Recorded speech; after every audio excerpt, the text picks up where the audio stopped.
যখন হুমায়ুন আহমেদ হিমুকে নিয়ে কিছু লেখেন, নিজেকে তার হিমু মনে হয়, এক ধরনের ঘোর অনুভব করেন।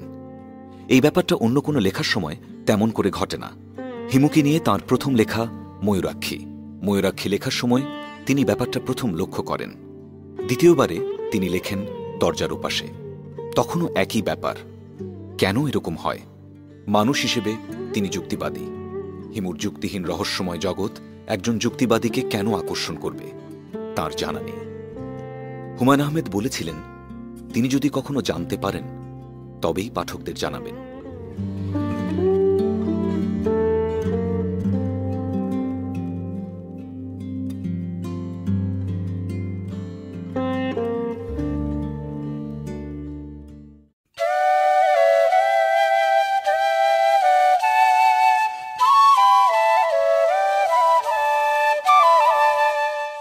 মানুষকে বিভ্রান্ত করতে আমার খুব ভালো লাগে। সম্ভবত আমি মহাপুরুষের পর্যায়ে পৌঁছে যাচ্ছি, মানুষকে বিভ্রান্ত করতে পারছি। রূপার সঙ্গে আমার পরিচয় সূত্র হচ্ছে বিভ্রান্তি। পৌষ মাস কিংবা মাঘ মাস কিংবা অন্য কোনো মাসও হতে পারে, তবে শীতকাল এটুকু মনে আছে, আমার গায়ে ছিল গেরুয়া রঙের চাদর, সোনালী রঙের স্কার্ফ মাথায় জড়ানো বলে দূর থেকে রূপার চুলগুলি মনে হচ্ছিল সোনালী। দেখলাম সে আমার দিকে এগিয়ে আসছে। আমি বসে আছি ইউনিভার্সিটি লাইব্রেরির বারান্দায়, বসেছি ছায়ার দিকে। শীতকালে সবাই রোদে বসতে ভালোবাসে, আমিও বাসি, তবু ছায়াময় কোণ বেছে নিয়েছি, কারণ ওই দিকটায় ভিড় কম। আমি লক্ষ্য করছি রূপা আসছে। আমি তাকে চিনি, তার নাম জানি, সে যে গাড়িটাতে আসে তার নম্বরও জানি। শুধু আমি না, ক্লাসের সব ছেলেই জানে। সবাই কোনো না কোনো ছলে রূপার সঙ্গে কথা বলেছে, অনেকেই তার বাসায় গেছে, অতি উৎসাহী কেউ তার জন্য নোট এবং বইপত্র জোগাড় করেছে। রূপা হচ্ছে সেই ধরনের মেয়ে যার জন্য চাঁদা তুলে কিছু একটা করতে কারোর আপত্তি থাকে না। ছেলেরা গভীর আগ্রহ এবং আনন্দ নিয়ে এদের সঙ্গে মেশে এবং জানে এই জাতীয় মেয়েদের সঙ্গে তারা কখনোই খুব ঘনিষ্ঠ হতে পারবে না। এরা যথাসময়ে বাবা মার পছন্দ করা একটি ছেলেকে বিয়ে করবে। রূপা আমার সামনে এসে দাঁড়ালো। কেমন আছো? ভালো আছি, আপনি কেমন আছেন? আপনি আপনি করছেন কেন? আমাকে অস্বস্তিতে ফেলার জন্য? আমি এত সহজে অস্বস্তিতে পড়ি না। বসো রূপা। অনেকদিন থেকেই আপনার সঙ্গে আমার কথা বলার ইচ্ছা। কথা বলো। কেন কথা বলার ইচ্ছা তা তো জিজ্ঞেস করলেন না? জিজ্ঞেস করলাম না, কারণ কেন কথা বলার ইচ্ছা তা আমি জানি। তুমি লক্ষ্য করেছো যে আমি তোমার প্রতি তেমন কোনো আগ্রহ বোধ করিনি, গায়ে পড়ে কথা বলতে যাইনি, টেলিফোন করিনি, হঠাৎ বাসায় উপস্থিত হইনি। ব্যাপারটা তোমার অহংকারে লেগেছে। সুন্দরী মেয়েরা খুবই অহংকারী হয়, তারা সব সময় তাদের চারপাশে একদল মুগ্ধ পুরুষ দেখতে চায়। তোমার কথা মোটেও ঠিক না, আমি সেজন্য আসিনি। আমি শুনেছি তুমি ভবিষ্যতের কথা বলতে পারো, হাত দেখতে পারো, অলৌকিক কিছু ক্ষমতা তোমার আছে। আমি সেই সম্পর্কে জানতে চাই। আমার সঙ্গে মিথ্যা কথা বলার দরকার নেই, সত্যি করে বলো, তোমার এই জাতীয় কোনো ক্ষমতা আছে? আছে। কি ধরনের ক্ষমতা? আমার কাছে একটা নদী আছে, যে কোনো সময় সেই নদীটাকে বের করতে পারি। এসব আজে বাজে কথা বলে লাভ নেই। তুমি আমাকে কনফিউজ করতে পারবে না। আমার সম্পর্কে কি তুমি কিছু বলতে পারো? অবশ্যই পারি। তুমি একটা লাল গাড়িতে করে আসো, গাড়ির নাম্বার ঢাকা ভ 8782। আর বলবো? বলো। খুব ছোটবেলায় তুমি ইলেকট্রিকের তারে হাত দিয়ে দুহাত পুড়িয়ে ফেলেছিলে। কি করে বললে? অলৌকিক ক্ষমতায়। অলৌকিক ক্ষমতা না চাই। আমার এই গল্প সবাই জানে। আমি অনেকের কাছে এই হাত পুড়ে যাওয়ার গল্প করেছি। আমার মনে হয় আমাদের ক্লাসের সব ছেলে এই গল্পটা জানে। তুমি তাদের একজন কারো কাছ থেকে শুনেছো, ঠিক না? হ্যাঁ ঠিক। তাহলে তোমার কোনো ক্ষমতা টমতা নেই? না, তবে একটা নদী আছে, নদীটার নাম ময়ূরাক্ষী। আবার ফাজলামি করছো? ফাজলামি করছি না, নদীটা সত্যি আছে। এবং আমার কোনো ক্ষমতা নেই যে তাও ঠিক না, কিছু ক্ষমতা আছে। কেমন? যেমন ধরো, আজ তোমাকে নিতে গাড়ি আসবে না, তোমাকে রিক্সা নিয়ে ফিরতে হবে। এটা ঠিক হয়েছে, কাকতালীয় ভাবে বলে ফেলেছো। আমাদের গাড়ির সাইলেন্সার পাইপ গতকাল নষ্ট হয়ে গেছে। এছাড়াও আমি বলতে পারি তোমার হ্যান্ডব্যাগে কত টাকা আছে। কত আছে?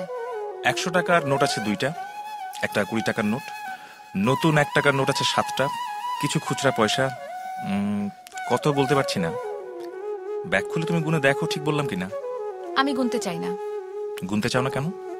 গুনলে দেখা যাবে তুমি ঠিক বলনি, তখন আমার মনটা খারাপ হবে। তোমার কিছু অলৌকিক ক্ষমতা আছে এটা বিশ্বাস করতে আমার ভালো লাগছে। চারিদিকে এত সব সাধারণ মানুষ, এর মধ্যে একজন কেউ থাকুক যে সাধারণ নয়, অসাধারণ। তুমি গুনে দেখো না।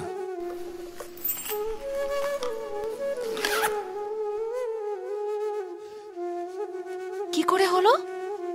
কি করে তুমি বলতে পারলে? আমি জানি না রূপা, মাঝে মাঝে কাকতালীয় ভাবে আমার কিছু কিছু কথা মিলে যায়। আচ্ছা আমি যাই।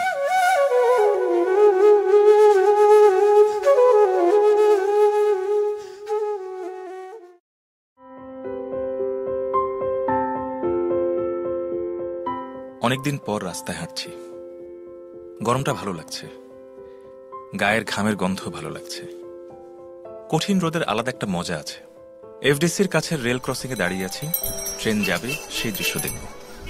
ছুটন্ত ট্রেনের সঙ্গে মনের একটা অংশও ছুটে যায়, সে অনুভূতি অন্যরকম।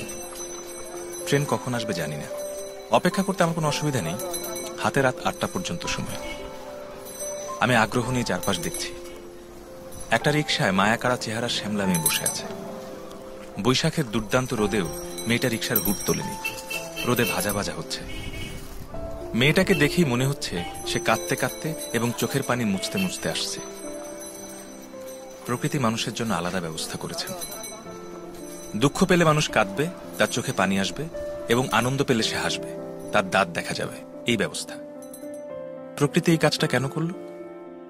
আমার ধারণা প্রকৃতি এই ব্যবস্থা করেছে যেন মানুষ তার দুঃখ এবং আনন্দ লুকাতে না পারে, যেন অন্যরা টের পেয়ে যায়, দুঃখ এবং আনন্দ ভাগ করার জন্য এগিয়ে আসে। রেল ক্রসিং এর গেট পড়ে গেছে, মেয়েটার রিকশা থেমে গেছে। আমি তাকিয়ে আছি রিকশার দিকে। আমার হঠাৎ মনে হলো রিকশার ভাড়া দেবার মতো টাকা মেয়েটার কাছে নেই। তার চেয়ে বড় কথা, মেয়েটা ভয়াবহ ক্ষুধার্ত।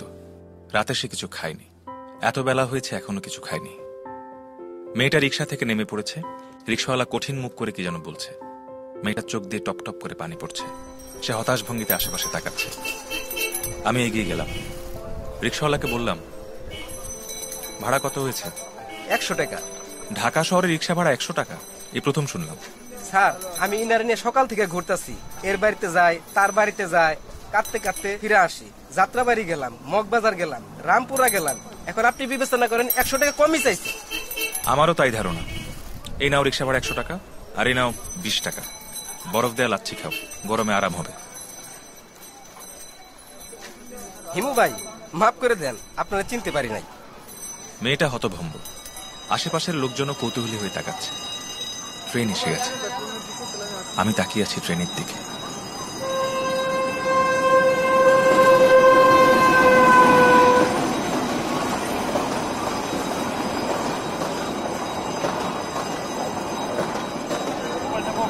বৃষ্টি দেখলেই যেমন ছেলেবেলার গান বৃষ্টি পড়ে টাপুর টুপুর মনে পড়ে, ট্রেন দেখলেই ট্রেনের ছড়া মনে পড়ে। রেলগাড়ি ঝমাঝম, পা পিছলে আলুর দম, স্টেশনের মিষ্টিকুল, শখের বাগান গোলাপ ফুল। ট্রেন চলে গেছে, রেলগেটের জটলা শেষ। শুধু আমি, মায়াবতী তরুণী এবং রিকশাওয়ালা আটকে আছি।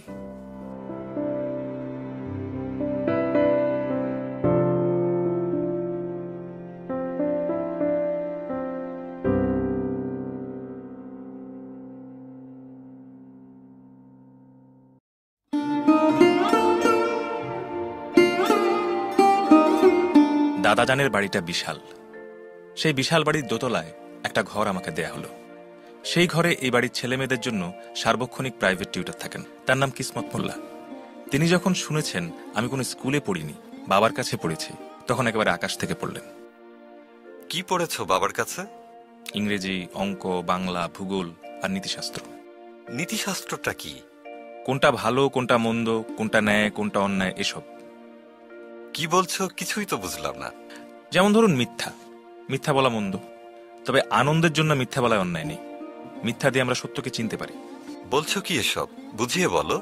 যেমন ধরুন গল্প, উপন্যাস, এসব মিথ্যা, কিন্তু এসব মিথ্যা দিয়ে আমরা সত্যকে চিনতে পারি। মৃন্ময় শব্দের মানে কি? মৃন্ময় হলো মাটির তৈরি। অমাবস্যা ইংরেজি কি জানো? জানি। অমাবস্যা হলো নিউ মুন। বলে নিউ মুন, কিন্তু আকাশে তখন চাঁদ থাকে না।